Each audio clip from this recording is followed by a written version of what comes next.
ఇక్కడ తిరిగి బేతేలునకు వెళ్ళమని దేవుడు చెప్పాడు. Go back to Bethel.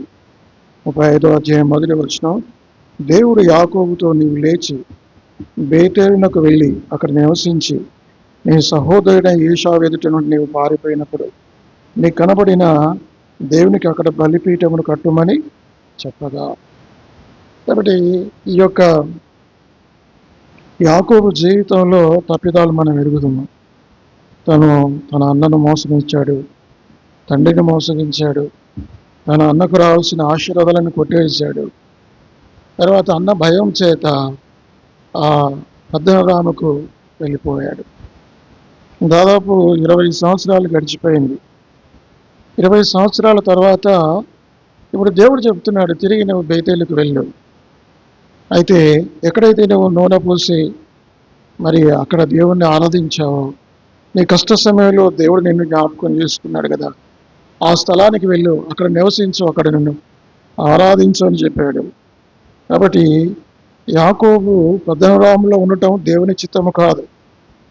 పద్దనరాములో ఎన్నో కష్టాలు ఎదుర్కొన్నాడు. లాభాను చేత మోసపోయాడు. ఒకవైపు మోసం అనేది జరుగుతూనే ఉంది, కానీ దేవుడు మాత్రం యాకోబును ఆశీర్వదిస్తున్నాడు. ఆశీర్వదించి దేవుడు మరి తిరిగి బేతేలుకు వెళ్ళమని చెప్పాడు.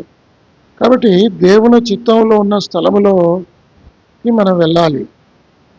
బహుశా యాకోబు 20 సంవత్సరాల క్రితం ఏ స్థలములో దేవుణ్ణి ఆరాధించాడో ఆ స్థలాన్ని మర్చిపోయాడు. చూడండి 28వ అధ్యాయం 28వ అధ్యాయం 10 చదువుతాను. యాకోబు బెయేర్షెబా నుండి బయలుదేరి హారాను వైపు వెళ్ళుచు ఒక చోట చేరి ప్రొద్దుగుంకినందున అక్కడ రాత్రి నిలిచిపోయి ఆ చోటి రాళ్లలో ఒకటి తీసుకొని తనకు తలగడగా చేసుకొని అక్కడ పండుకొనెను. ఆ రాత్రి అతనికి ఒక కల వచ్చింది కదా. ఆ విధంతా వివరమంతా మీకు తెలుసు. అప్పుడు దేవుడు చెప్పాడు 15వ వచనంలో, ఇదిగో నేను నీకు తోడై ఉండి నువ్వు వెళ్ళు ప్రతి స్థలమందు నిన్ను కాపాడుచు ఈ దేశమునకు నేను మరలా రప్పించదను. నేను నీతో చెప్పినది నెరవేర్చు వరకు నేను విడవనని చెప్పగా. దేవుడు చెప్పాడు యాకోబు మోసగాడే కదా, మరి ఎందుకు యాకోబు అన్నను మోసగించాడు, తండ్రితో అబద్ధమాడాడు? ఎందుకు యాకోబును దేవుడు దీవించాడు? ఎందుకు దేవుడు యాకోబును ఆశీర్వదిస్తా అని చెప్తున్నాడు కదా. 14వ వచనం చూడండి. నీ సంతానం భూమి మీద లెక్కకు ఇసుక రేణువులోనే నాకు, నీవు పడమటి తట్టును, తూర్పు తట్టును, ఉత్తరపు తట్టును, దక్షిణపు తట్టును వ్యాపించదు. భూమి యొక్క వంశములన్నీ నీ మూలముగాను నీ సంతానం మూలముగాను ఆశీర్వదింపబడును. ఎందుకు? కారణం చెప్పండి. కారణం ఏమిటంటే 2 కారణాలు. ఒకటి, యాకోబు ఆ సమయంలో అబద్ధమాడాడు, మోసగించడు, కానీ తను గుడారంలో పెరిగినవాడు. ఏశావు వలె చెడవాడు కాడు. కానీ యాకోబు ఒక సాధువుగా గుడారంలో పెరిగాడు. దేవుని భయభక్తుల్లో పెరిగాడు. దేవుని వాక్యం నేర్చుకున్నాడు. అయితే తర్వాత ఆయన్ను దేవుడు ఆశీర్వదించాడు. కారణం ఏమిటంటే అబ్రహామును బట్టి దేవుడు యాకోబును ఆశీర్వదించాడు. యాకోబు మోసగాడైనప్పటికీ దేవుడు ఎవరిని బట్టి? అబ్రహామును బట్టి ఆశీర్వదించాడు. నిన్ను నన్ను కూడా యేసుక్రీస్తుని బట్టి ఆయన మళ్ళీ ఆశీర్వదించాడు. యేసుక్రీస్తు ద్వారా పరలోక విషయాల్లో ఆత్మ సంబంధమైన ప్రతి ఆశీర్వాదం దేవుడు మోసగాడే చెడవాడే అయినప్పటికీ ప్రభువైన దేవుడు మరి యాకోబును విడిచిపెట్టలేదు. యాకోబును దీవించాడు, యాకోబును ఆశీర్వదించాడు. నువ్వు ప్రతి స్థలమందు నేను వెళ్ళే ప్రతి స్థలమందు నేను కాపాడుతా, మరలా నేను తోడుకొని వస్తా, ఇటువంటి వాగ్దానాలకు దేవుడు ఇచ్చాడు. అయితే ఈ విషయాలన్నీ యాకోబు మర్చిపోయి బహుశా ఆయన అనుకున్నాడు, ఆయన పద్దనరాములోనే సెటిల్ అవుతాం అనుకున్నాడేమో, తన మామ ఇంట్లో సెటిల్ అవుతాను అనుకున్నాడేమో, కానీ దేవుడు దానికి ఒప్పుకోలేదు. చూడండి 31వ అధ్యాయం 3వ వచనం, 31:3. అప్పుడు యెహోవా, నీ పితరుల దేశమునకు నీ బంధువుల యొద్దకు తిరిగి వెళ్ళుము, నేను నీకు తోడై ఉండేదని యాకోబుతో చెప్పగా. దేవుడు మరలా యాకోబుతో చెప్పాడు. 20 సంవత్సరాల వేడు ఇక్కడికి వచ్చాడు యాకోబు. ఎంతో లాభం సంపాదించాడు, ఎంతో పశువులు, మందులు, ఆస్తి బాగా పెరిగింది. అయినప్పటికీ సరే 20 సంవత్సరాల క్రితం దేవునితో చేసిన ఒప్పందాన్ని మర్చిపోయాడు. ఏది? ఆ యొక్క బేతేలులో దేవుని మర్చిపోయాడు. ఇది బేతేలు దేవుని స్థలము, దేవుని మందిరం కానీ వేరొకటి కాదన్న సంగతి మర్చిపోయి అప్పుడు దేవుడు జ్ఞాపకం చేశాడు, యాకోబు నువ్వు నివసించే స్థలం ఇది కాదు, నువ్వు వెంటనే ఎక్కడికి వెళ్ళాలి? బేతేలులకు వెళ్ళాలని దేవుడు చెప్పాడు. మరి పూర్తిగా లోబడ్డా? కొంత దూరం వెళ్ళాడు. వెళ్ళిన తర్వాత కూడా మరలా అక్కడ ఆగిపోయాడు. చూడండి, అక్కడ రాబడిన మాటలు 33వ అధ్యాయం 10వ వచనం, 20వ వచనం. అక్కడ ఒక బలిపీఠము కట్టించి దానికి ఎలోహీము ఇశ్రాయేల్ అని పేరు పెట్టాను. ఎక్కడ బలిపీఠం కట్టించాడు? ఆ పైన 19 శకము దగ్గర బలిపీఠం కట్టించాడు. కానీ వాస్తవానికి దేవుడు ఏం కోరుకున్నాడు? శకం దగ్గర కాదు. ఎక్కడ కట్టాలి ఆయన బలిపీఠం? బేతేల్లో కట్టాలి. అంటే సగం మాత్రమే విధేయత చూపించాడు, దేవునికి పూర్తి విధేయత చూపించలేదు. దేవుని బిడ్డలమైన మనం కూడా కొన్నిసార్లు విధేయత చూపం. కొన్నిసార్లు విధేయత చూపితే కానీ సగం విధేయత. ఈయన ముందేమో నమ్మాడు, ముందుకు వెళ్తున్నాడు. ముందేమో అక్కడ పదరాములో సెటిల్ అయ్యాడు, మామ ఇంట. తర్వాత శకంకి వచ్చి శకంలో ఆగిపోయాడు. అక్కడ ఒక బలిపీఠం కట్టాడు. తర్వాత దేవుడు మరలా జ్ఞాపకం చేశాడు 35వ అధ్యాయంలో మనం చదువు. దేవుడు యాకోబుతో, నీవు లేచి బేతేలుకు వెళ్ళి అక్కడ నివసించి నీ సహోదరుని ఏశావు ఎదుట నుండి నీవు పారిపోయినప్పుడు నీకు కనబడిన దేవునికి అక్కడ బలిపీఠమును కట్టుమని చెప్పగా. కాబట్టి go back to the Bethel. మన జీవితంలో ఏదైతే జీవితాన్ని, మరి క్రైస్తవ జీవితాన్ని విడిచిపెట్టామో, ఆరంభ జీవితంలో దేవుడికి ఎంత నమ్మకంగా ఉన్నామో, ఎంత ప్రార్థనలు చేశామో, ఎంత ఆరాధించామో, ఎన్నిసార్లు కూడికలు వెళ్ళామో, ఆ సంగతులు మర్చిపోకూడదు. కాబట్టి యాకోబు ఒంటరిగా వెళ్ళాడు. ఆ ఒంటరిగా వెళ్ళిన వారిని దేవుడు అమితంగా దీవించాడు. అయితే బేతేళ్ళు మర్చిపోయాడు. మీ జీవితంలో బేతేళ్ళు బలిపీఠాన్ని మనం మర్చిపోవద్దు. బేతేళ్ళు మర్చిపోవద్దు. బేతేళ్ళు అంటే ఏమిటి? దేవుని మందిరం. కాబట్టి మీరు ఎటువంటి పరిస్థితుల్లో కూడా దేవుని మందిరాన్ని మానుకోకూడదు. దేవుని మందిరానికి రాకుండా ఉండకూడదు. దేవుని మందిరంలోనే ఆశీర్వాదం. మీరు అంటారు కొంతమంది, నేను ఇంట్లో కూర్చొని దేవుని ఆరాధించవచ్చు కదా. అట్లా చెప్పట్లేదు దేవుని వాక్యం. దేవుని మందిరానికి వెళ్ళి, బేతేలుకి వెళ్ళి దేవుణ్ణి ఆరాధించాలి. రెహబోతుకి వెళ్ళి దేవుణ్ణి ఆరాధించాలి. అప్పుడు ఆయన మరి తిరిగి దేవుని మాట చొప్పున తన తప్పిదాలు, తన పాపాలు, 20 ఏళ్ల క్రితం తను ఏదైతే చేశాడో అదేవిధంగా దేవుని యొక్క వాగ్దానములు, దేవుని యొక్క మాటలు మర్చిపోయి పద్మనాభంలో సెటిల్ అవుదాం అనుకున్నాడు. ఆ తర్వాత శకంలో సెటిల్ అవుదాం అనుకున్నాడు. వాటన్నిటి విషయమే పశ్చాత్తపడి బేతేలుకు వచ్చాడు. చూడండి 35వ అధ్యాయం అక్కడ తిరిగి మరలా ఆయన బేతేలునకు వచ్చి దేవుని ఆరాధించాడు. 13వ వచనం. దేవుడు అతనితో మాట్లాడిన స్థలము నుండి పరమునకు వెళ్ళెను. ఆయన తనతో మాట్లాడిన చోట యాకోబు ఒక స్తంభం, అనగా రాతి స్తంభమును కట్టించి దాని మీద పానార్పణము చేసి నూనెయు దాని మీద పోసెను. తనతో దేవుడు మాట్లాడిన చోటికి యాకోబు బేతేలను పేరు పెట్టాడు. కాబట్టి బేతేలును దేవుడు జ్ఞాపకం చేశాడు. తిరిగి బేతేలుకు వచ్చాడు. బేతేలులో దేవుని ఆరాధించాడు. కాబట్టి ఆరాధన అనేది మనం మర్చిపోకూడదు. ప్రార్థన మర్చిపోకూడదు. దేవుని స్తుతించడం మర్చిపోకూడదు. దేవుని ప్రజల సహవాసం మర్చిపోకూడదు. మన తప్పిదాలని ఒప్పుకోవాలి. తిరిగి మునుపున్న స్థలములోకి, మునుపున్న జీవితంలోకి మనం రావాలి. ఎక్కడ పడిపోయామో, ఎక్కడ ఓడిపోయామో, ప్రకటన గ్రంథం 2వ అధ్యాయం, ప్రకటన గ్రంథం 2వ అధ్యాయం 5వ వచనం.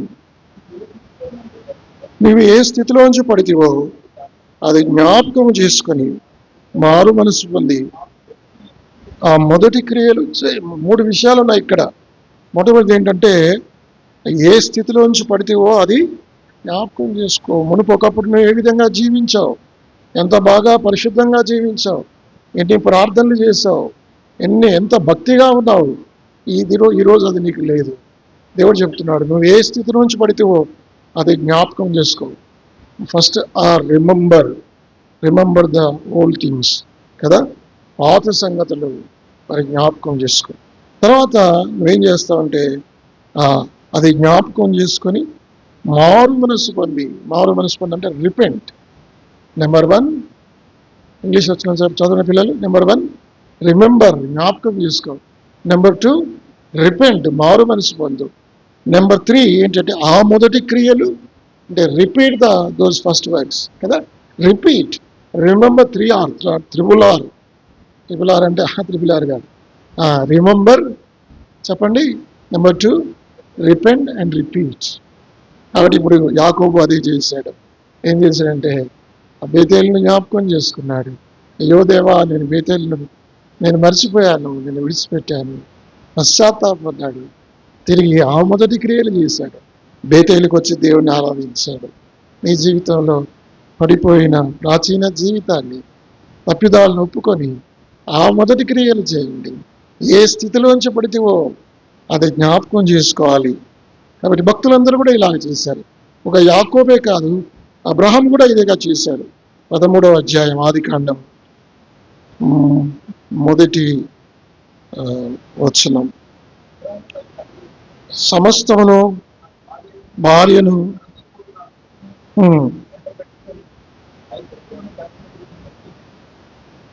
ఐగుప్తుల నుండి నెగెబునకు వెళ్ళాను. సరే, పెద్ద బైబిల్ పాలస్తీనా ఉంది, దాని దక్షిణ పాలస్తీనా. ఈయన దేవుడు కనాన్లో ఉన్నామని చెప్పాడు. ఎవరికి? యాకోబుకు దేవుడు చెప్పాడు, కనాన్లో ఉండు, అది పలస్తీనా అంటారు, దక్షిణ పాలస్తీనా. ఆ కనాన్లో ఉండాల్సిన ఈ వ్యక్తి కరువు రాగానే ఏం చేశాడు? కనానుని విడిచి, దేవుడిచ్చిన స్థలాన్ని విడిచిపెట్టి ఎక్కడికి వెళ్ళాడు? ఐగుప్తులోకి వెళ్ళాడు. కరువు రాగానే ఆ దేశాన్ని విడిచిపెడతాడా? దేవుడిచ్చిన దేశాన్ని, దేవుడు చూపించిన దేశాన్ని అని చెప్పాడు, ఇది నీకు, నీ ప్రజలకు, నీ సంతానానికి తరతరాలుగా ఇస్తానని చెప్పిన ఆ వాగ్దాన భూమిని చిన్న కరువు రాగానే ఆ దేశాన్ని విడిచిపెట్టాడు. అప్పుడు కరువు వచ్చినప్పుడు ఏం చేయాలి? అబ్రాహాము, ప్రభువా, ఈ కరువులో నాయన నీవైతే నువ్వు పిలిచిన విధంగా నేను వచ్చాను, నా తండ్రి ఇంటి వారిని విడిచాను, నా స్వదేశాన్ని విడిచాను, నా జనులను విడిచాను, నీ మాట చొప్పున, నీ పిలుపు చొప్పున నేను వచ్చాను ప్రభువా. ఇప్పుడు కరువులో ఉంది, నేను, నా పరివారం, నా ఇంటివారు ఎలా మేము మరి భోజనం చేయాలి? మమ్మల్ని పోషించండి. కరువులో పోషించగల దేవుడు అంటే అబ్రహాముకు విశ్వాసం లేదా? దేవుడు విశ్వాసం ఉంచి అబ్రహాము దేవునికి ప్రార్థన చేసి ఉంటే దేవుడు అబ్రహామును ఖచ్చితంగా పోషించేవాడు. కాకోలం చేత ఏలియాను కరువులో పోషించడా లేదా? మరి అబ్రహామును పోషించడా? కానీ అబ్రహాం ఏం చేశాడంటే దేవుని మీద ఆధారపడకుండా, దేవుని చిత్తాన్ని తెలుసుకోకుండానే ఆ దేశానికి ఐగుప్తుకి విడిచిపెట్టాడు. ఐగుప్తు అనగా లోకం. అక్కడికి వెళ్ళిన తర్వాత ఎంతో నష్టపోయాడు, అక్కడ అబద్ధమాడాడు. ఈయన వెళ్ళటం ద్వారా అక్కడ వాళ్ళకి నష్టం జరిగింది, ఈయనకు నష్టం జరిగింది. తిరిగి ఆ రాజు ఫరో చేత కొన్ని మాటలు పడ్డాడు. ఏందయ్యా నేను చేసినావు, ఇది నీ భార్యను పట్టుకొని నువ్వు చెల్లెలని చెప్తావా? ఇది నీకు న్యాయమా, అబద్ధం ఆడతావా అని చెప్పి ఆయనను మందలించి తిరిగి పంపించాడు. అప్పుడు అబ్రహాము తన తప్పు తెలుసుకున్నాడు. అయ్యో, ఎంత పొరపాటు చేశాను, దేవుడు నాకు ఇచ్చిన దక్షిణ పలస్తీనా, ఆ దగపు దేశాన్ని నేను విడిచిపెట్టాను.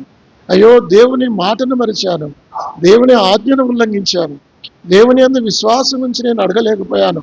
ఈ కరువు కాలంలో, ఈ కష్టకాలంలో ప్రభా నన్ను పోషించని అడగలేక దేవుని విడిచిపెట్టిన, దేవుని స్థలాన్ని, దేవుడిచ్చిన స్థలాన్ని విడిచిపెట్టి వచ్చాను. పశ్చాత్తాపడ్డాడు. తిరిగి ఏం చేశాడు? ఆయన తిరిగి నెగెబునకు వెళ్ళాడు. అక్కడ తిరిగి ముందు బలిపీఠం దగ్గరికి వెళ్ళాడు. కాబట్టి బలిపీఠాన్ని మర్చిపోవద్దు. ఎక్కడికి వెళ్ళాడట? ఆయన బలిపీఠం దగ్గరికి వెళ్ళాడు. చూడండి, ఆ మాటలు నేను చదువుతాను. 4వ వచనం, 13:4. తాను మొదట బలిపీఠమును కట్టిన చోట చేరెను, అక్కడ అబ్రహాము యెహోవా నామమున ప్రార్థన చేసెను. ఎక్కడుందో బలిపీఠం?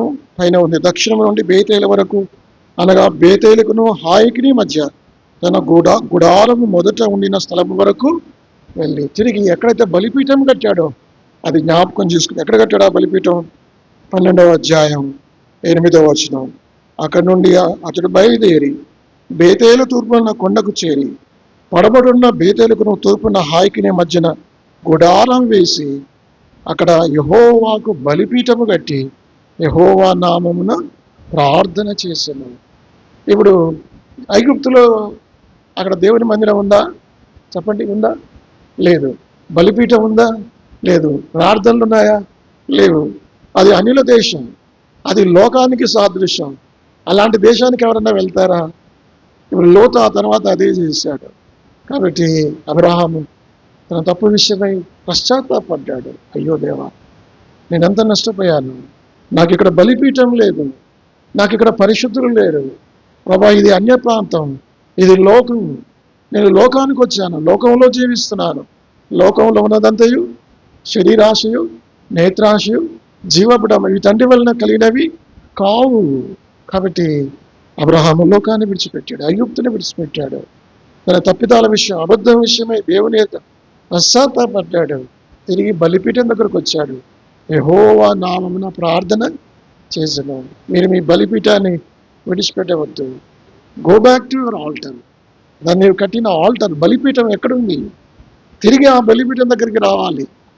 పడి ఉన్న చోట్ల ఉండకూడదు, పాపం చేసిన చోటికి వెళ్ళకూడదు, అక్కడి నుంచి తిరిగి వెళ్ళాలి. చనిపోయిన కుమారుడు తాను పడి ఉన్న చోటు నుంచి లేచి తిరిగి తండ్రి యొద్దకు, ఎక్కడ క్షేమం ఉందో ఆ తండ్రి ఇంట క్షేమము, తండ్రికి దూరంగా క్షామము, తండ్రికి దూరంగా క్షామం, తండ్రికి దూరంగా ఆకలి లేమి, తండ్రి వద్ద సమృద్ధి. నా తండ్రి ఇంట తండ్రికి దూరంగా మాసిపోయిన వస్త్రాలు, చినిగిన వస్త్రాలు, తండ్రి వద్ద ప్రశస్తమైన వస్త్రాలు, తండ్రికి దూరంగా ఏమీ లేనివాడు, పందుల పట్టు కూడా తినడానికి అవకాశం లేదు, తండ్రి వద్ద మరి బంగారు రింగు ఉంగరాలు బంగారం. కాబట్టి ఏ స్థితిలో పడిపోతావో ఆ స్థితిని నువ్వు జ్ఞాపకం చేసుకొని మారు మనసు పొంది మొదట ఆ క్రియలు చేయము. కనుక ఇక్కడ అబ్రహాము కూడా తాను తప్పిదాన్ని ఒప్పుకున్నాడు. దేవుని బిడ్డలంగా మనం కూడా మన పొరపాట్లు, మన పాపాలు, తప్పిదాలు, బైబిల్లో చాలామంది పడిపోయిన స్థితి మనకు కనబడుతుంది. కానీ దేవుడు వారిని గొప్పవారుగా ఎందుకు చేశాడంటే వారు తిరిగి దేవుని దగ్గరికి వచ్చారు. నువ్వు తిరిగి దేవుని దగ్గరికి వస్తే చాలు, నీ పాపాలు క్షమించమని వేడుకొని పాపాలు విడిచిపెడితే దేవుని దగ్గర ఒప్పుకుంటే దేవుడిని మళ్ళా సరిదిద్దుతాడు, సమకూర్చుతాడు, గొప్ప వ్యక్తిగా చేస్తాడు. ఇది యాకోబు విషయంలో జరిగింది. యాకోబు పేరుని దేవుడు ఏం మార్చాడు? ఇశ్రాయేలుగా మార్చాడు. అబ్రహామును కూడా దేవుడు దీవించాడు. తిరిగి మరలా తన యొక్క గుడారంలోకి వచ్చాడు, తన బలిపీఠం దగ్గరకు వచ్చాడు. నువ్వు బలిపీఠాన్ని విడిచిపెట్టి ఉండకూడదు, నీ బలిపీఠాన్ని నువ్వు వెతుక్కుంటూ వెళ్ళాలి. అది రెండవ సంగతి. అది ఇక మూడవ వ్యక్తి ఎవరంటే ఆయన దావీదు. చూడండి, ఆయన కూడా పడిపోయిన స్థితి నుంచి తిరిగి లేవగలిగాడు. 12వ అధ్యాయం 2 సమూయేలు 12 మరి 13వ వచనం. నేను పాపము చేస్తునని దావీదు నాతానుతో అనగా, నాతాను, నీవు చావకున్నట్లు యెహోవా నీ పాపమును పరిహరించిన. చూసారా? కాబట్టి దావీదు ఎంతో యథార్థవంతుడు. నిజంగా దావీదు వంటి క్యారెక్టర్ మరొకరికి లేదంటే, దావీదు వల్లే యుద్ధం చేసేవాడు ఎవడు లేడు. యావత్తు ఇశ్రాయేలు సైన్య సమూహం ఒక ఫిలిస్తీయుడైన గొలియాతుకు భయపడి మరి 40 దినాలు పారిపోయి భయపడి ఎదురు రాలేనప్పుడు బాలుడైన దావీదు 17 సంవత్సరాల యువకుడు ఒక గొలియాతుని చంపాడు, ధీరుడు.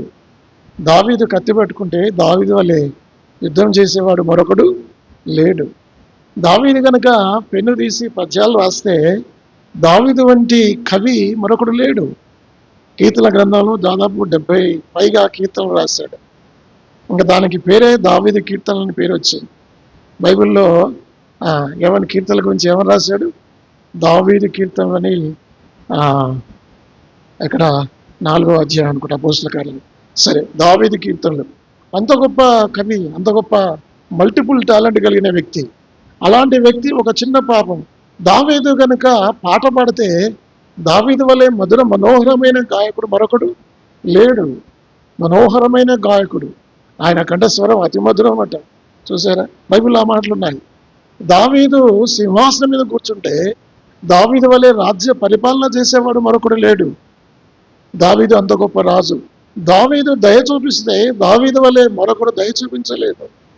దావీదు అంటాడు, ఆ సౌలును బట్టి క్షమించి యోనాతాను బట్టి ఉపకారము చూపుటకు సౌలు కుమారులు ఎవడైనా కలడా.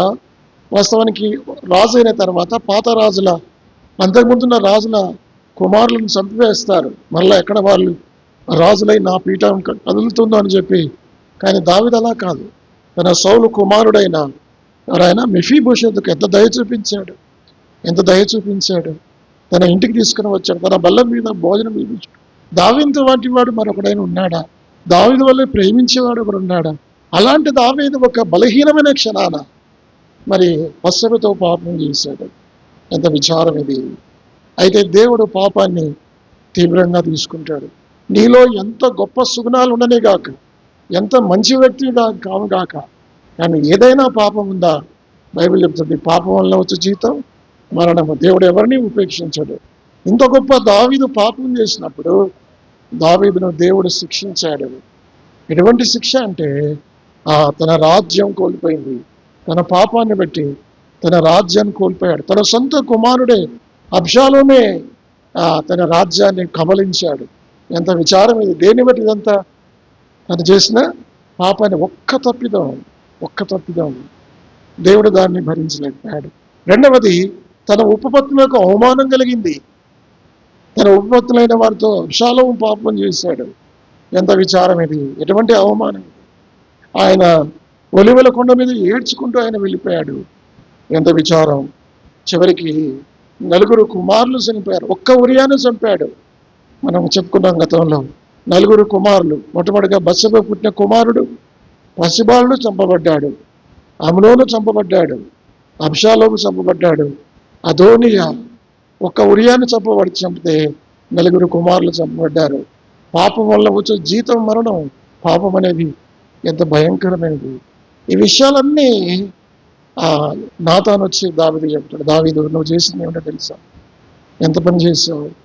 అప్పుడు చెప్పి దేవుని యొక్క శిక్ష నీ మీదకి వచ్చింది. ఇవన్నీ చెప్పాడు. 10వ వచనం చదవండి. 12వ అధ్యాయం 10వ వచనం. నీవు నన్ను లక్ష్యము చేయక అంతలందున. చూసారా, ఇది కూడా పాపం యొక్క పరిణామమే.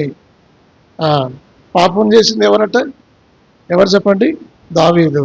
కానీ సదాకాలం యుద్ధం ఆ ఇంటి వారికి, వారి కుమారులకి ఎంత నష్టం. కాబట్టి దేవుని బిడ్డలంగా తిరిగి పడిపోయిన స్థితికి వెళ్దాం. అప్పుడు దావీదు 12వ అధ్యాయం 12వ వచనంలో ప్రార్థన చేశాడు. మరి నేను పాపము చేసితిని, I have sinned against the Lord. కాబట్టి తిరిగి తన పాపాలు ఒప్పుకుని అప్పుడు కీర్తనలు రాశాడు. 51వ కీర్తన, 32వ కీర్తనలు రాశాడు. ఇప్పుడు 3 గురించి మనం చూసాం. ఒకటి, యాకోబు తిరిగి బేతేలునకు వచ్చాడు. నీ బేతేలునకు నువ్వు తిరిగి రావాలి. రెండవది, అబ్రహాము తిరిగి బలిపీఠం యొద్దకు తిరిగి వచ్చాడు. మూడవది ఎవరు చెప్పుకున్నాం? దావీదు తను చేసిన పాపం విషయమే పశ్చాత్తాపడ్డాడు. 32 కీర్తన 5 చదువుతారా? కీర్తన గ్రంథం 32:5.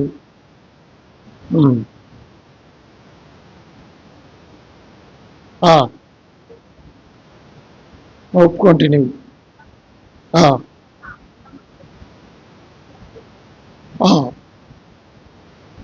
కాబట్టి దేవుడు మన పాపాలు ఒప్పుకుంటే ప్రభు మన పాపాలు క్షమిస్తాడు.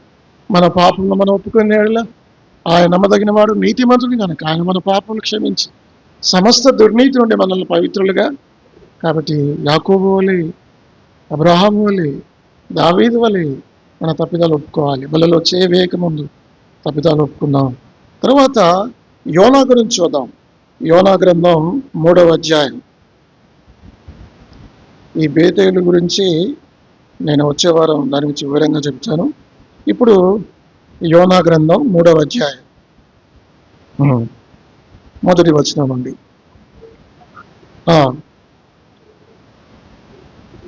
సెలవిచ్చాను.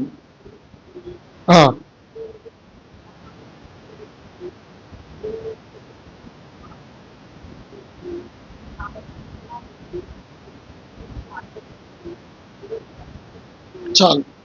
ఇప్పుడు వాస్తవానికి దేవుడు చెప్పాడు, యోనాకు నువ్వు ఎక్కడికి వెళ్ళాలి? నినవేకి వెళ్ళాలి. కానీ నినవేకి వెళ్ళాడా ఆయన?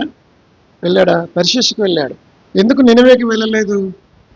ఎందుకు వెళ్ళలేదంటే ఒక బలమైన కారణం ఏంటంటే అన్యజనులంటే ఆయనకు మహాకోపం. ఈ యూదులంటే చాలా ఇష్టం, అన్యజనులంటే వాళ్ళకి ఎంతో ద్వేషం.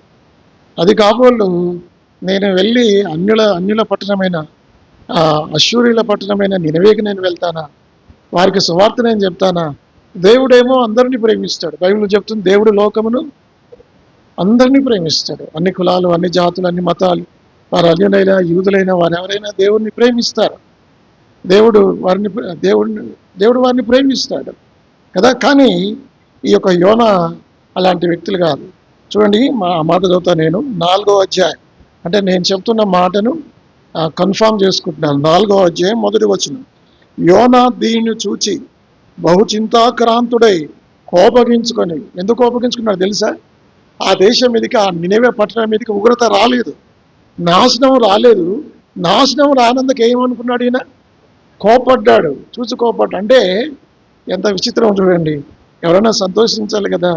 బహుశా యోనా ఉద్దేశం ఏదన్నా కానీ, నా ఉద్దేశం ఏదన్నా కానీ, దేవుని వాక్కు మనం నెరవేర్చాలి, దేవుని ఆజ్ఞను మనం శిరసా వహించాలి. నినవేకి వెళ్ళమంటే నినవేకి వెళ్ళకుండా తర్షీషు ఓడ ఎక్కాడు. దేవుడు ఊరుకుంటాడా? ఆ తర్షీషు వెళ్ళిన ఓడ మీదకి గొప్ప తుఫాను వచ్చింది.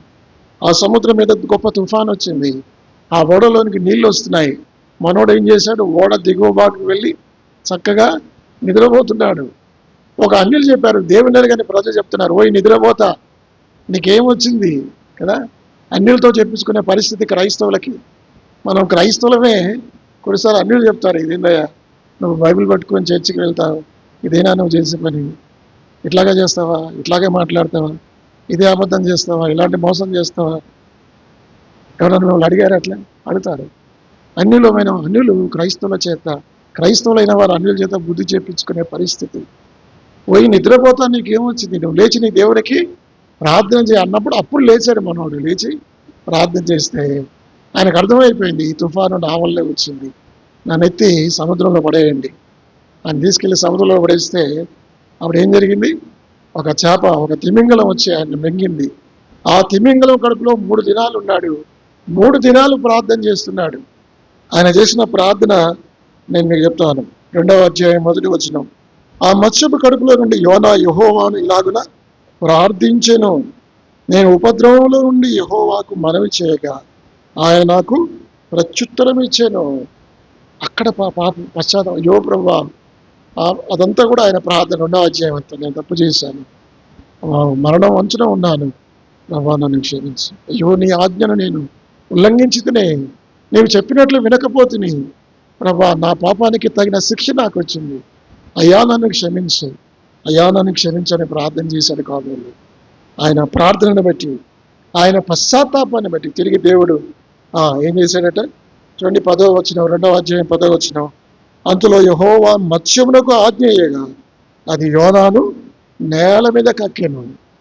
ఒకవేళ ఆ ప్రార్థన చేయకపోతే, దేవుడు గనక ఆ మత్స్యానికి సెలవేయకపోతే, ఆ మత్స్యం కడుపులోని తిమింగల కడుపులో ఉండి అలాగే చనిపోయేవాడు. దేవుడు యోనాను కనికరించాడు. ఇప్పుడు ఏం చేశాడంటే తిరిగి నినవేకు వెళ్తున్నాడు. 3వ అధ్యాయం 1వ వచనం. అందులో యెహోవాకు 2వ మారు యోనాకు ప్రత్యక్షమై సెలవిచ్చినది ఏమనగా, నీవు లేచి నినవే మహాప్రభునకు పోయి నేను నీకు తెలియజేసే సమాచారము దానికి ప్రకటన చేయము. కానీ తిరిగి నినవేకి వెళ్ళాడు.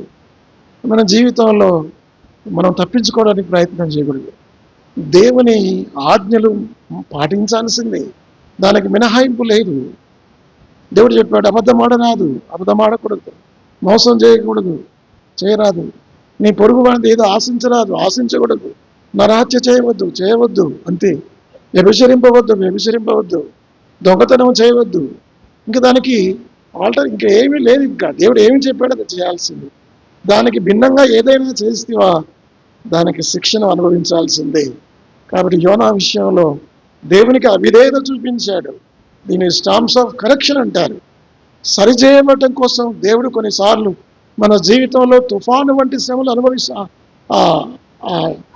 ఇస్తాడు. వాటిని మనం ఎదుర్కోవాల్సింది. అప్పుడు మనం ప్రార్థన చేయాలి, ఈ కష్టం నా జీవితంలో ఎందుకు వచ్చింది, ఈ బాధ, ఈ అనారోగ్యం, ఈ కీడు, ఈ ఆర్థిక ఇబ్బందులు ఎందుకు నా జీవితంలో కలుగుతున్నాయి, కష్టాలు, అవమానాలు ఎందుకు, అవి పరీక్షించుకోవాలి. నేను దేవునికి అవిధేయత చూపినందువల్లే, నేను దేవుని మాట వినందువల్లే యోనాను దేవుడు సరి చేశాడు. బైబిల్ ఒక మాట ఉంది, ఆ తండ్రి ప్రేమించే వారిని దేవుడు ఏం చేస్తాడట, తాను ప్రేమించే వారిని గద్దించి శిక్షిస్తాడు. శిక్షించి సరే అంటే వాళ్ళేం చంపడు, సరి చేస్తాడు. కాబట్టి దేవుని బిడ్డలంగా మనం ఎక్కడైనా యోనావలి అవిధేయత చూపించామా, శ్రమల గుండా వెళ్లాల్సింది. ఆ శ్రమలలో దేవునికి మొరపెట్టాడు, క్షమాపణ అడిగాడు, పశ్చాత్తాపడిగాడు, తిరిగి సమకూర్చబడ్డాడు. యోనా తిరిగి నినెవెకు వెళ్ళి మరి సమాచారం ప్రకటించాడు. 40 దినాల్లో ఈ పట్టణం, మహాపట్టణం నాశనం కాబోతుంది, మీరు గోనెపట్ట కట్టుకుని ఉపవాసం ఉండి ప్రార్థన చేస్తున్నా, ఒకవేళ దేవుడు మిమ్మల్ని క్షమిస్తాడని చెప్పినప్పుడు రాజు మొదలుకొని సామాన్యుల వరకు ఉపవాసం ఉండి ప్రార్థన చేశారు. కాబట్టి దేవుని బిడ్డలంగా మనం ఏం చేయాలంటే దేవుడు చెప్పినట్లుగా చేయాల్సింది, విధేయత చూపించాల్సింది.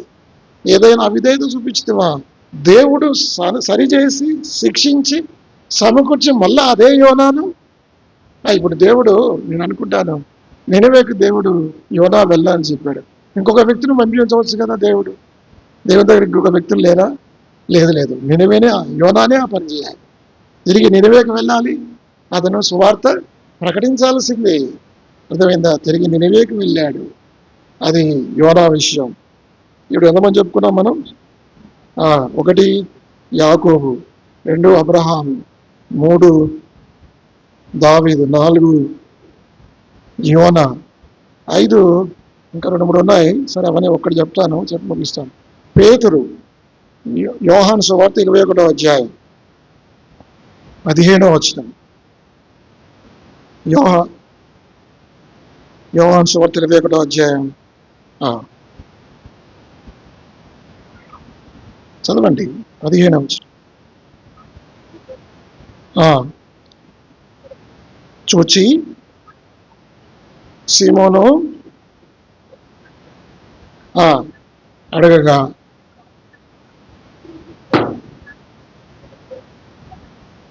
ఎందుకు ఈ మాటలు చెప్పాల్సి వచ్చింది ప్రభు అంటే, ఈ పేతురు క్యాప్టెన్, నాయకుడు. ఈయన చెప్పాడు, నేను యేసు ప్రభువును విశ్వసించడం కొరకు, యేసు ప్రభువును వెంబడించడం కొరకు నేను అన్నీ విడిచిపెట్టాను. నా కుటుంబాన్ని విడిచిపెట్టాను, నా వృత్తిని విడిచిపెట్టాను, ఆ సమస్తాన్ని విడిచిపెట్టి యేసు ప్రభువును వెంబడిస్తే, ఇప్పుడు యేసు ప్రభు ఏం చేశాడు? యేసు ప్రభు ఏం చేశాడంటే, ఆయన ఇప్పుడు చనిపోయి సమాధి చేయించి తిరిగి లేడు, ఆయన తిరిగి లేచాడు. కాబట్టి ఇప్పుడు అనుకున్నాడు ఈయన, ఇప్పుడు యేసు ప్రభువును వెంబడించడానికి 3.5 సంవత్సరాలు ప్రభుతో ఎంజాయ్ చేస్తాం మనం. ఆయన ఎక్కడికి వెళ్తే అక్కడ, ఆయనకి ఏ భోజనం పెడితే ఆ భోజనం, ఆయనకి ఏ గౌరవం ఉందో మనకు ఆ గౌరవం, ఘనత. కానీ ఇప్పుడు ప్రభువు లేడు. ఇప్పుడు నేను ఏం చేస్తా అంటే చేపలు పట్టబోతా. చూడండి 21వ అధ్యాయం 3వ వచనం. సీమోను పేతురు, నేను చేపలు పట్టబోదునని వారితో అనగా, వారు మేమును నీతో కూడా వచ్చేద్దామని చెప్పిరి. చూసారా, మేము ఆయన చేపలు పట్టబోతాడట. ఒకప్పుడు దేవుడు 3.5 సంవత్సరాల క్రితం ప్రభు ఏం చెప్పాడు? పేతురు, నువ్వు చేపలు పడుతున్నావు కానీ నేను నిన్ను మనుషులను బట్టు జాలరుగా చేతులని దేవుడు చెప్తే, ఇప్పుడు మనుషులు బట్టే జాలరుగా ఉండకుండా మళ్ళీ పోయి ఆయన ఏం చేస్తే పాత వృత్తిలోకి వెళ్ళిపోతాడట, చేపలు పడతాడట. దేవుడు చెప్పిన ఆ సేవను విడిచిపెట్టాడు, ఆ పరిచయను విడిచిపెడుతున్నాడు. ఈయనతో పాటు మరి ఈయనొక్కడు ఇట్లాంటి వీళ్ళు మిగతా వాళ్ళు ఏమన్నారు? ఇక నువ్వే మా నాయకుడు, ఇక నువ్వే ఇట్లా చేస్తే మేము కూడా ఏం చేస్తాం? మేము కూడా ఎంతమంది జాలర్లు యేసు ప్రభు వారి చేతులు బెస్త వాళ్ళు ఎంతమంది? ఈ 7. ఒక జంట పేతురు, ఆంద్రేయ, 2వ జంట యాకోబు, యోహాను, 4 అయిపోయారు. ఇంకా 3. ఆ 3లో ఒకరు తోమా, ఇక 6వ వాడు ఫిలిప్పు, 7వ వాడు బర్తిమై కదా. ఏం పేరు? అనే పేరు బర్తిమై.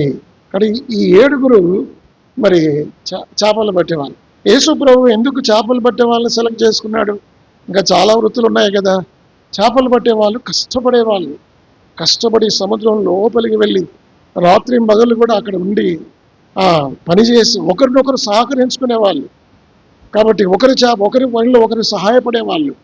ఆ కలగొలుపుతనం ఉంది. కాబట్టి యేసు ప్రభు వారు చేపలు పట్టేవారిని ఎన్నుకున్నాడు. రేపు మనుషులు పట్టే జాలను అవసరం, ఒకరితో ఒకరు సహకరించుకోవాలి, కష్టపడాలి.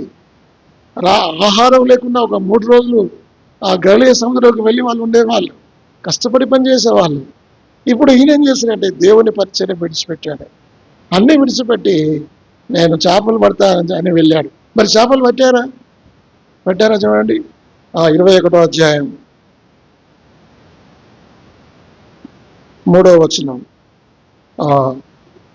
3వ వచనం, నేను చేపలు పట్టబోదని వారితో అనగా వారు మేమును నీతో కూడా వచ్చుతామని వారు వెళ్ళి దోణి ఎక్కిరి. కానీ ఆ రాత్రి ఏమీ దేవుని చిత్తానికి వ్యతిరేకంగా చేస్తే ఏదైనా దొరుకుతుందా? జీవితంలో ఏదైనా సాధిస్తామా? ఓటమి కాదా? కాబట్టి దేవుడు నిన్ను ఒక పిలుపును పిలిస్తే ఆ పిలుపును కాదని మరి పాత వృత్తికి, పాత జీవితానికి, పాత బ్రతుకు దేవుడు అన్నాడు, నా మందిరానికి వెళ్ళి పరిశుద్ధంగా జీవించి ఆరాధన చేయి బిడ్డ, నేను పిలిస్తే ప్రార్థన చేయని నేను పిలిస్తే పరిశుద్ధంగా జీవించు, పరలోక రాజ్యం నీదని చెప్తే తిరిగి మనం మరలా పాత జీవితంలోకి, పాప జీవితంలోకి వెళ్తే దేవుని ఆశీర్వాదం మనకు ఉంటుందా? ఆ రాత్రి అని ఏమీ పట్టలేదు. అప్పుడు పొద్దున్నే ఆకలి, రాత్రంతా కష్టపడితే నిద్రగాసి కష్టపడిన పొద్దున్న వాళ్ళకి ఏమవుతుంది? ఆకలి అవుతుంది. రాత్రంతా వీళ్ళు చేపలు పట్టి పొద్దున్నే ఆ చేపలు కాల్చుకొని తిని మిగిలిన చేపలు మార్కెట్కి వెళ్ళి అమ్ముకొని వాళ్ళు జీవనం చేయాలి. అది బెస్తవాళ్ళ పని. కానీ ఆ రోజు వారికి ఏమీ దొరకలేదు, ఆకలితో ఉన్నారు. అప్పుడు యేసు ప్రభు ప్రత్యక్షమై, పిల్లలారా మా భోజనముకు మీ వద్ద ఏమైనా ఉన్నదా? ఏమున్నది వాళ్ళ దగ్గర? ఏమీ లేదు ప్రభు. అప్పుడు కమ్ అండ్ డై, వచ్చి భోజనం చేయడానికి యేసు ప్రభు వారు ఆహ్వానించాడు. అప్పుడు యేసు ప్రభును చూడగానే మరి పేతురు తప్పిదాలు ఒప్పుకున్నాడు. పేతురు తిరిగి సమకూర్చబడ్డాడు. తను పాత వృత్తికి వెళ్దాం అనుకున్నాడు, పాత జీవితంలోకి వెళ్దాం అనుకున్నాడు. ఒకవేళ పేతురే కనుక లేకపోతే ఇక నాయకుడేది, పెంతుకోస్తే ఏది, 3000 మంది మారు మనసు ఏది, మరి 3 సార్లు పరలోకం తాళించలు ఇప్పుడే ఎక్కడ? పేతురు ముఖ్యమైన వ్యక్తి. అలాంటి వ్యక్తి తిరిగి పాత జీవితానికి వెళ్తే దేవుడు ఊరుకుంటాడా? దేవుడు తిరిగి పేతురును సమకూర్చాడు. పేతురు పశ్చాత్తాపడ్డాడు, ప్రభా ఇంకెప్పుడు చేయను ఆయన, నీతోనే ఉంటాను, నీ పని చేస్తాను, నా జీవిత కాలం వరకు కూడా నీ సేవ తప్ప మరొకటి చేయను. అలాగే తను మరణించేంత వరకు కూడా. చూడండి పేతురు రాసిన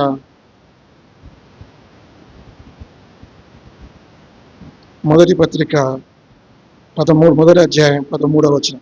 పేతురు రాసిన 2వ పత్రిక 1వ అధ్యాయం 13వ వచనం. మరియు మన ప్రభువైన యేసుక్రీస్తు నాకు సూచించిన ప్రకారము నా గుడారమును త్వరగా విడిచిపెట్టవలసి వచ్చిన ఎరిగి నేను ఈ గుడారములో ఉన్నంత కాలం ఈ సంగతులను జ్ఞాపకం చేసి మిమ్మల్ని రేపు న్యాయమని ఎంచుకొనుచున్నాను. తను అయిపోయింది. తను వృద్ధాప్యం వరకు జీవించాడు. తను చనిపోతున్నాడు. తను గుడారం అంటే ఏమిటి? శరీరం. ఈ శరీరాన్ని విడిచి వెళ్తున్నాను, నేను ప్రభు దగ్గరకు వెళ్తున్నాను అంటే చనిపోయేంత వరకు కూడా ప్రభుని విడిచిపెట్టలేదు. అప్పుడు 21వ అధ్యాయంలో మనం చదివిన 15వ వచనంలో, వారు భోజనం చేసిన తర్వాత యేసు సీమోను పేతురును చూచి, యోహాను కుమారుడైన సీమోను, వీరికంటే నీవు నన్ను ఎక్కువగా ప్రేమించున్నావా అని అన్నాడు. అవును ప్రభు, నేను నిన్ను ప్రేమించున్నాను. సమకూర్చబడ్డాడు. తిరిగి పాత స్థితిలోకి తను ఏదైతే ప్రభు ఇచ్చిన పరిచయం చేయడానికి ఇష్టపడ్డాడు. దేవుని బిడ్డలంగా మనం పడిపోయిన స్థితిని జ్ఞాపకం చేసుకోవాలి. యాకోబు వలె బేతేలుకు రండి, అబ్రాహాము వల్లే తిరిగి బలిపీఠం వద్దకు రండి. ఎవరైనా మూడవది, దావీదు వల్లే తన పాపాలు తప్పిదాలు పూర్తిగా ఒప్పుకున్నాడు, సమకూర్చబడ్డాడు. తిరిగి దేవుడు దావీదును రాజుగా నియమించాడు. మూడవది. 4వది, యోనా తిరిగి నినవేకి వెళ్ళి 1,20,000 పట్టణాన్ని మరి ఈయన సువార్త వల్ల కాపాడబడింది. ఒకవేళ నినవే వెళ్ళి ఆ సువార్త ప్రకటించకపోయి ఉంటే ఆ పట్టణం అంతా మహానాశనం అయ్యేది కదా. దేవుడు తన బిడ్డల ద్వారా అటువంటి కార్యాలు చేస్తాడు. దేవుని పని తప్పించుకోవాలని మనం ప్రయత్నం చేయవద్దు. తర్వాత ఎవరు చెప్పుకున్నాం? పేతురు గురించా? పేతురు నేను చేపలు పట్టబోతాను, చేపలు పట్టబోతాను అంటున్నాను. చేపలు పట్టబోతే మీరు ఈ సువార్త ఎవరు చేయాలి కదా? యేసు ప్రభు తర్వాత మరి భూలోకాన్ని తలకిందులు చేసిన వారు ఇక్కడికి వచ్చారు. ఆ 12 మంది ద్వారా భూలోకం తలకిందులైంది. వారి ద్వారానే ఈరోజు ఈ బైబిల్ మనకు వచ్చింది. వారి ద్వారానే ఈ సువార్త మనకు వచ్చింది. వారి పరిచర్య ద్వారానే మనమందరం కూడా పరలోకానికి వెళ్తున్నాం. కాబట్టి మనం మన దేవుని కొరకు జీవించాలనే నిర్ణయంలో మార్పు రాకూడదు. కొన్నిసార్లు పడిపోయి, కొన్నిసార్లు లేస్తూ, కొన్నిసార్లు భక్తిగా జీవించి, కొన్నిసార్లు ప్రార్థన చేసి, కొన్నిసార్లు ప్రార్థన చేయకుండా, కొన్నిసార్లు లోకంలో జీవించి ఇలా ఇలా పడిపోయేస్తాం. మనం స్థిరమైన జీవితం కలిగి ఉండాలి. వలలో చేయి వేయకముందు అబ్రహాము వలె, దావీదు వలె, యాకోబు వలె, యోనా వలె, పేతురు వలె మన తప్పిదాలు మనం ఒప్పుకొని యోగ్యంగా బలలో పాల్పొందడానికి దేవుడు మనకు సహాయం చేయనుగాక.